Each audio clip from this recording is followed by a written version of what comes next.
Hi guys, so a little while ago I posted on my Instagram like what videos you guys want to see and any suggestions.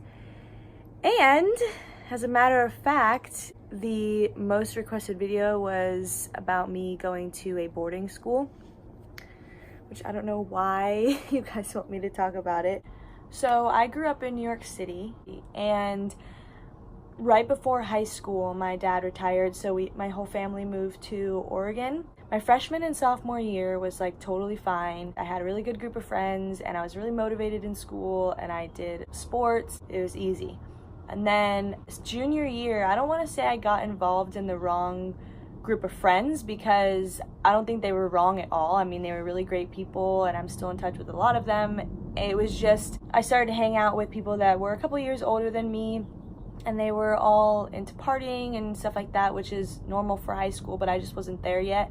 But they definitely introduced the whole party scene to me, and I never did any like hardcore drugs, but it was just more like drinking and smoking weed. And so for a while it was fun, but then it started to like take over the other priorities in my life. I would like smoke during my lunch break at school, and then I would be too high to go to class afterwards, and then I was just slowly skipping more and more school. It just got to the point where I was so far behind in school that I didn't even want to go to class because I was so embarrassed because I knew I would be behind in class. And so it just like was this spiral effect. And then my parents obviously weren't very happy about that. So it tainted my relationship with them. And then I was angry that they would ground me or whatever for my grades, even though it was my fault in the first place. I don't know, it just kind of all went downhill. This was like my junior year for probably the whole year. Skipping school, getting bad grades, bad relationship with my parents, getting grounded, getting my phone taken away and everything like that. The one thing that my parents would always go to punish me was to take my phone away, because this was when social media started to get really popular and that's how I talked to my friends all the time. And so before I would even get grounded and like have to stay home, they always took my phone away first. That was like their go-to thing. So I remember it was in May of 2013, which I can't believe this was 6 years ago already. But I had my phone taken away and I was grounded for whatever reason. I don't even remember anymore. And I remember that there was a Tyler the Creator concert coming up in my town, and my town in Oregon's like really small, so for there to be that type of concert in my town was like pretty rare. And I remember I was just in this stage of my life where I was just like a rebellious teenager, and like I didn't really care about how my actions were affecting other people. I didn't really care about how it was affecting my future, my grades or anything, my parents or anything like that. I just wanted to do what I wanted to do, and I was going to find any way to do it. And so back to the phone thing. So my dad always had old iPhones laying around, and my parents aren't very tech savvy, so they didn't know that you could like link your email to iMessage to talk to people that way. So I found one of his iPhones when my phone was taken away, and I hooked up my email. So I was, even when they thought they took my phone away, I was still talking to my friends and they had no idea. I just had to hide it. So I had to like go into other rooms to text, and I would leave it there and I wouldn't do it around them. I remember it was a weekend in May and the concert was coming up and I was grounded for whatever reason. And so I asked my mom, hey, if I am on my best behavior, can I please go to this concert? And she said no. But like I said, I was at this stage in my life where I was going to do whatever I could to get what I want. Like I didn't really care, even if my parents said no. So deep in my mind, I knew whether she said yes or no, I was still going to go. I was like really shitty there for a second. But so she said no, and then the days started getting closer and closer to the concert. Then it was like the day of the concert, and I was talking to my friends about like what the plans were and everything. My parents still had no idea that I was planning like to still go. And so I was at my house and I was using my dad's phone to talk to my friends about the plans and everything. And I remember as the hours were getting closer, I was getting ready, getting dressed and everything. So this part's kind of like a pointless detail, but my house is like one story, but it's really long. And so the Wi-Fi router is in the family room, which is on the complete opposite side of my room. So I couldn't really use my dad's phone with Wi-Fi to text people in my room because it didn't really pick up on the Wi-Fi that well. So I had to go closer. So I had to go to our like fancier living room that we only use for Christmas and stuff like that. So I was in there, imagine this big long couch, and I was texting my friends about the plan for the night, and my parents had no idea that I was planning on just going anyway. So I was in the fancy living room away from them, and I hid the phone in the couch, and they kept noticing that I was going back and forth to the living room like every 10 minutes because I was talking to my friends about the plan. So my dad walked in, and imagine a big couch, and I was on this side and he was on this side, and we were literally going like this, like back and forth, because I just needed to send one last message. And I was like, hey, my dad is taking the phone, meet me at the end of my driveway in 30 minutes. Or like whatever I said, I don't know the details, but I was basically like, shit, like I'm fucked. My dad's about to take my phone. I'm literally going back and forth. I don't know exactly what time they're coming. I don't know if they're even gonna get this. I basically just had to hope that they got it and that nothing was wrong and that the plans didn't change or anything, because I didn't even get enough time to see if they responded. I just had to send the text, give my dad the phone, and hope for the best. And then I just was like, I'm going to this concert. And my dad's like, are you sure? Like, you want to do this? And I was like, yeah, I'm sure. So I had my high-heeled boots on that were my friends that let me borrow, and it was like a size and a half too small. And then I had my short shorts on and a crop top and a bag that was like a purse that was from like a Goodwill or like a used like store, and a bottle of tequila, and like that's it. And I just walked out the front door, and my dad's like, are you sure you want to do this? I was like, yeah, I'm going to the concert, blah blah blah. Like I said, I did not care about how my actions were affecting anyone at that time. I just wanted to do what I wanted to do. So I just started walking down the driveway, and like my driveway's like pretty long, so I was like, I just imagine oh my god. So just imagine me in my short shorts, my high-heeled boots, my bag of tequila, and me just walking down the driveway. This was like a scene from a freaking movie, okay? So my parents got in the car. They slowly drove down the driveway while I was walking down the driveway. And I like just kept looking straight forward. And I was like walking with my purse, and they were like, Ruby, are you sure you want to do this? Like, don't do this, blah blah blah. In my head, I'm like, what's the worst that can happen? I'm already grounded. My phone's already taken away. I'm already punished. Like, what are they going to do? Ground me for longer? And then in my head, I was probably like, I'm still going to do what I want to do. So they were like, this is your last chance. Are you sure you want to do this? And so I was like, yeah. And so they eventually turned around and went back to the house, let me do what I want to do. And I basically had to stand at the end of my driveway for 10 minutes, just like hoping that my friends would show up, because that would be so embarrassing if I had to like walk back to my house after I just like made that huge scene. I walked down the end of my driveway, I sat there, and sure enough, my friends came, went to the concert. It was really good. Spent the night in like the next town over. So I live in a town called Ashland, Oregon, and the person's house that I was staying at was in Medford. And I wasn't really thinking, I was just in the moment. So I wasn't really thinking about what the plan was for the next day. I wasn't thinking how I was gonna get home. I wasn't thinking about like anything in the future. I was just thinking about what I wanted to do. I was drunk after the concert. I just wanted to like go elsewhere. I did not want to go home because I just basically fucked my parents over. And so I woke up the next morning, Sunday, buses aren't running. I don't have any money. My phone is with my parents. Starving. It's really hard for me to ask for help. So like a dumbass, instead of asking my boyfriend at the time for a ride home, I pretended like my grandma was gonna pick me up at the park across the street. And I was like, yeah, like I'm fine. But in reality, I had like no plan of what I was gonna do. And meanwhile, Medford to Ashland is like what, 12 miles? Like, I don't know actually. Like somewhere between 9 to 12 miles. Where was I? Okay, so I like walked out of the house and I was like, yeah, like I'm fine. My grandma's gonna pick me up. Then I was like, shit, like I was starving. I still had tequila in my bag. I was hungover. I had blisters from the small shoes that I was wearing.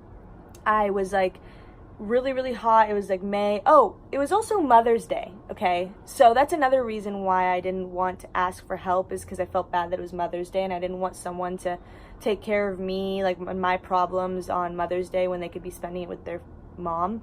I was like, okay, screw this. So I literally walked on this bike path on the side of the freeway from Medford to Ashland from 9 o'clock in the morning to 5:30 at night. I was walking for 8.5 hours, and I was still wearing the high-heeled boots. I got so freaking sunburnt. I was like walking on the side of the freeway with my bag full of tequila. I had blisters. I eventually took my shoes off, but my feet were burning from the hot asphalt. And I was so thirsty. I was so hungry. I had no money. I didn't have my phone, so I couldn't call anyone. The buses were down because it was Sunday. I was like screwed. And so when I got back to my town, I went to my grandma's house, and I was like so disheveled. I don't even know if that's the right word. I looked like a hot mess. I was bright red. I was peeling on my shoulders. I had my boots in my hand. I probably was reeking of alcohol. I literally had to stop at gas stations along the way to get free water. I just wish that you guys could have seen me. And then this is where, I mean, as if it's not interesting enough. So I stayed at my grandma's house because I was like, okay, I'm not going home. Like I just did that whole scene last night. And I was like, okay, I'm just going to go to my grandma's house, which is like 10 minutes from my parents. And so I got there and I told my grandma kind of what happened, and I was like, please take me in. And so like we had like a normal night, and I thought everything was fine. I mean, she let me stay in her guest room for a couple days, and meanwhile I was supposed to be going to school, but I was just like, oh my gosh. So I was like going to the gym, and I was hanging out with my grandma's thinking that everything was fine, and like, oh my gosh, I can't believe I got away with this. Like, I'm not even grounded at my grandma's. So I remember I got there to my grandma's on a Tuesday, and everything was fine. Tuesday, Wednesday, like everything was like dandy to me. Like I didn't think anything was gonna happen. Sure enough, Wednesday night I go to sleep. I remember I was talking to my friends and my boyfriend at the time on Facebook on the computer, and I was like, okay, good night, like I'll like see you tomorrow. Went to bed, and at 2 o'clock in the morning I wake up to this lady standing above my bed at my grandma's, saying that we're gonna go to Phoenix, Arizona. Not really telling me what the hell is happening. She told me not to get out of bed very fast. I look in the doorway and there's this big man. I literally thought that this was a dream. And she's like, don't get out of bed too fast. Like, we're gonna take you to Phoenix, Arizona. And at first I was like, oh my gosh, this is a dream. And then I saw my grandma, and the fact that she was just watching it happen, I was like, okay, this has to be like planned, and people have to like know about this because I'm not like getting kidnapped. I mean, my grandma wouldn't just be standing there watching. So I hear stories about how people like fight and scream and bite and like kick and run away and everything. But like I was like so in shock that I did everything that those people were telling me to do. Like, okay, I want you to get dressed under the covers, because they didn't want me to go anywhere by myself. So I found out later these are trained escorts that basically come and get troubled teens from their home and escort them to this boarding school. And so I guess they have a lot of cases where people go and like self-harm in the bathroom, or they'll try to run out of the bathroom window when they're like saying they're getting dressed to go on the plane. And so like I wasn't able to like go anywhere by myself. I couldn't like even get dressed by myself in the other room. Like I had to get dressed under the covers while they were watching me, because I don't know. So I literally did whatever they told me to because I was so in shock of like what the hell was going on. I kind of had this instinct like, okay, like if I fight this, like it's not going to turn out well. So I was just like really compliant. But my parents weren't there. Didn't get to say goodbye to my parents. Didn't get to say goodbye to my friends. Didn't get to say goodbye to my boyfriend at the time. I was basically getting kidnapped from my grandma's at 2 o'clock in the morning on this Thursday, May 16th. I freaking remember that every single time the day comes. We got to the airport. My parents had packed a bag for me previously, so my parents arranged this. I just got on the plane and I went to Phoenix, and they told me kind of where we were going on the way, and they told me that I was going to an all-girls therapeutic boarding school in Rimrock, Arizona, which is this tiny, tiny little town. Like, you know how they put jails in like big open fields so that people can't really run, and if they do, they see? Like, that's literally where Rimrock is. It's like this big desert, and there's this little private boarding school full of about 60 girls that have to wear khakis and a polo.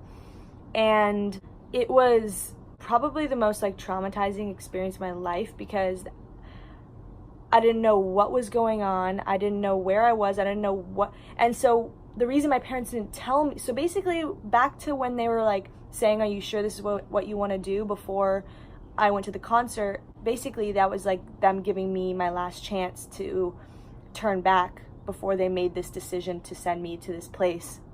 But I didn't know they had this planned because I didn't even know places like this existed. I mean, I knew boarding school existed, but not like places where you hire people to come get you and like take you away and you like completely get cut off to like people, my friends, my boyfriend, like everyone completely thought I just disappeared. Was talking to people one night and all of a sudden no one heard from me. I got to the boarding school and I kind of like, I had a big sister, which is someone who was at the okay, I'm not even gonna get into the details, but basically the program is like, you have to hit different levels and you have to accomplish a certain amount of things physically and emotionally and just behavior wise before you can go up a level. And each level is a certain amount of weeks minimum. So the minimum amount of time that you're there is 8 months. So if you do everything right and you mind your manners and if you like follow the directions, and if this is just like so crazy, I don't even know if I'm explaining this properly. If you like mess up, a lot of people try to run away, a lot of people bully other people, a lot of people like just, if you mess up in any way, you get held back. And like some people were there for like 3 years, but I'm smart and I was like, okay, I know what I need to do to get out of here.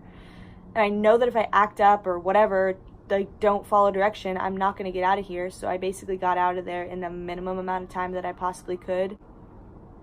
But I had no contact to anyone back home besides my parents through email once a week. So I had to basically talk my parents into like, can you please tell like the people that are closest to me, like at least where I am. I think that if you guys have any specific questions about anything regarding the school, I would love to answer them. I also have some like pretty crazy stories about stuff that went on there. I got spit on. I got slapped in the face. It was brutal. People were there for all different reasons. There were people that were there for drug issues, people that were there for self-harm issues, people that were there that, like just like me, who were just, you know, skipping school, drinking, smoking. And so I made friends with people who related to me in that way right away, and I'm still in touch with them.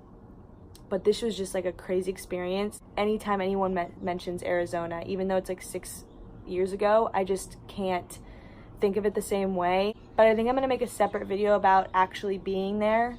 But this whole, you know, story about just me getting sent away to boarding school was just like, I didn't just get like, okay, your parents told you you're going to boarding school, like pack your bags, because they knew that if they told me I was going, I probably would have like stayed at a friend's house or something. Just like the mindset I was in at that time is like, okay, I'm gonna get out of this. And so they knew they had to do it in that way. So yeah, I was there from May 2013 to February 2014. I feel like this video is already getting long enough because there's a lot of backstory to it. But I'm so happy that I like finally got through it. I tried to film this like at least 6 or 7 times, and I know that it's still kind of all over the place, and I know that some of it might not make sense, but I did the best I could, and you got the gist. But yeah, I know this was not the most uplifting story, but you guys wanted to hear it. And for a while, I was kind of in denial that it happened. I was embarrassed that it happened. I remember it was a huge deal when I told people about it for the next couple of years, because I felt so ashamed and like so not normal. And like, I know it isn't normal, but like now it's like so far in my past, and it's like I'm not really embarrassed by it. I'll like talk about it with anyone, and you know, so if you have any more questions, feel free to reach out or comment on this video what you guys want to see next. If you guys want to hear more about it, if you have any specific questions about it, let me know. But thank you for watching, and I'll see you in the next one. Bye.